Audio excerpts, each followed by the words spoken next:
now there's a fight, okay? And now there's a real challenge.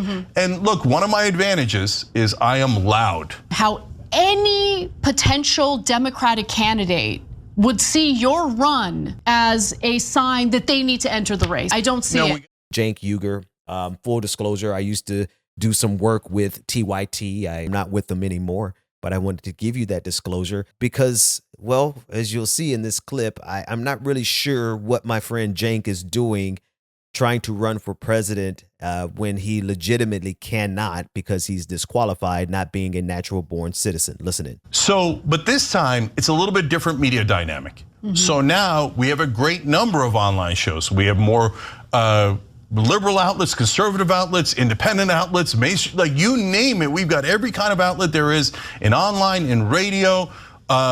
I've been on black radio. I'm going to go back onto black radio. I'm going to go back onto every kind of outlet that will have me on. And my guess is a lot of outlets will have me on. In the old days, mainstream media can freeze you out, right? And then you're done for. They smear you, oh, this guy's anti-Muslim, and they anti-this, anti-that, and then you never get your voice out. Well, now, look, guys, here, I'm going to keep it real. When an online show has me on, the views are going to go up because people are interested in it. And so if maybe the entire internet will say, no, we're not interested in views. No, we're not interested in Cenk. We're not interested in another choice. Biden's got it. Biden's on cruise control here. He's definitely going to win. My guess is a lot of shows, wherever they are on the political spectrum, are going to go, oh, okay, now there's a fight, okay? And now there's a real challenge. And look, one of my advantages is I am loud. And so that is sometimes a disadvantage. But in this case, someone's got to scream from the rooftops. Biden's going to lose. Biden's going to lose. We've got to get another candidate. You know, I wonder oftentimes if Cenk understands the concept of self-fulfilling prophecy, right? The idea that if he goes around the country on black radio too, if he gets as many bookings as he believes he would get, and it's possible. The absurdity of it is really what kind of gets me. And it's not even the fact that he's not qualified to run for president based on the rules. It's about the idea that he is choosing to run a one-man campaign to try to eliminate Joe Biden from running for president of the United States. Now, here's the thing. I am one of the individuals who said first of all, in 2020, my initial support was with Bernie Sanders. I opposed Joe Biden pretty intensely. Once he became the nominee, I accepted him because, well, Donald Trump is a fascist. Full stop. Everything else can wait. We had to stop fascism. But at the time, I reminded people that he's got to run again. And you are getting a guy who's going to be too old to run again in 2024. Now, I have not said that this time around. Why have I not said, why am I not out here saying, oh, he's too old to run when I believed it in 2024? Well, because that's who they chose. I almost said we chose. I didn't choose Joe Biden, but I supported him in the general election. And now that he is the president, it is more detrimental based on history. When you primary a president, a Democratic president, ask Jimmy Carter how that worked out for him.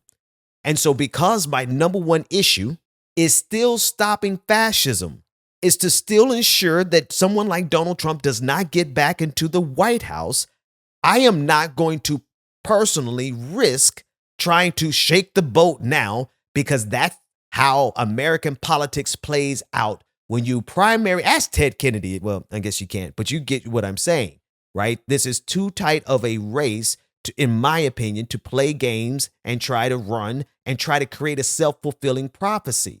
Now, that's just my take. Now, I know everybody has a different opinion on it, but for me, it seems as though Cenk is going around creating that prophecy or bringing it to reality by going on all the stations that he can get to listen to him in order to convince people to support him, which he technically can't run, as a means of getting other candidates to run against Joe Biden. It really doesn't make sense. And it makes so little sense that it didn't even make sense to Anna Kasparian, who said as much right then to Cenk's face. Listen in.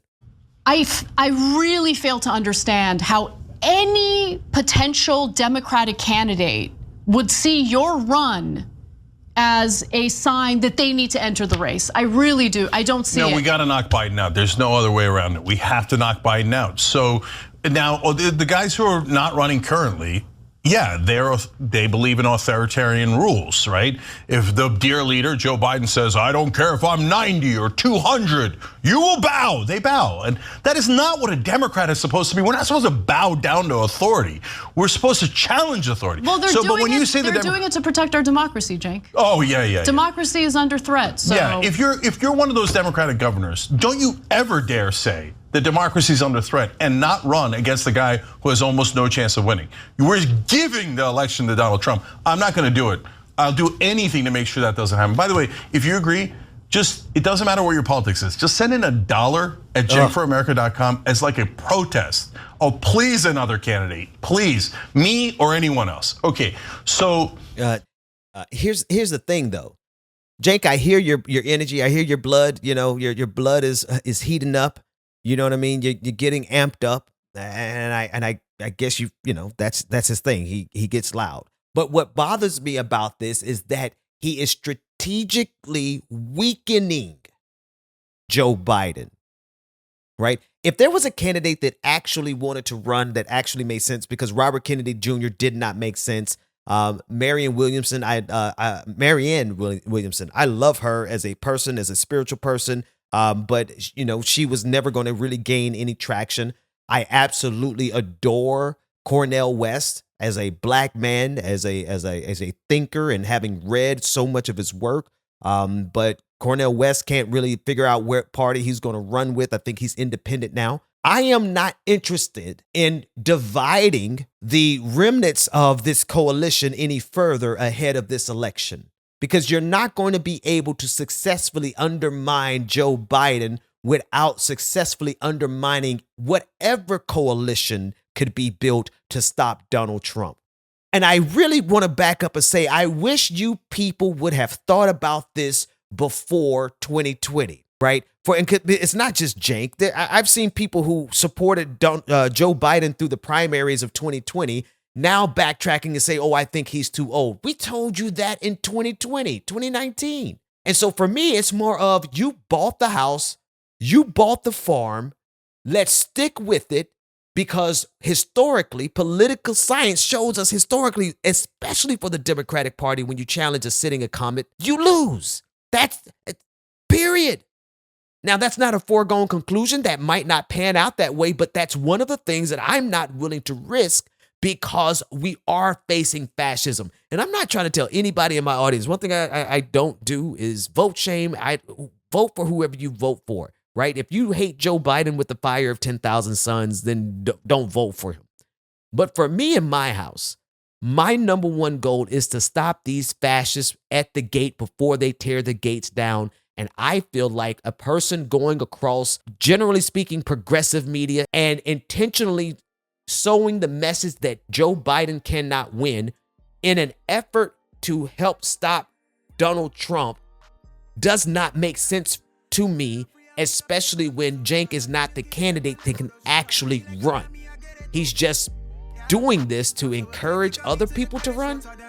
That doesn't make sense to me.